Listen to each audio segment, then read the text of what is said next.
Gorational Development Group DCC Chairman Bipin Borondal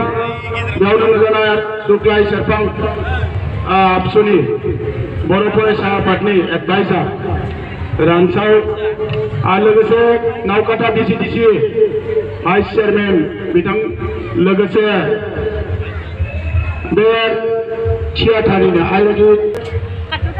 दाहा नायजाबलायनो फैनाय दाब दाब जायगानिफ्राय आइमोन आफामोन फंबाय बिनानाव रायजो जांखामोन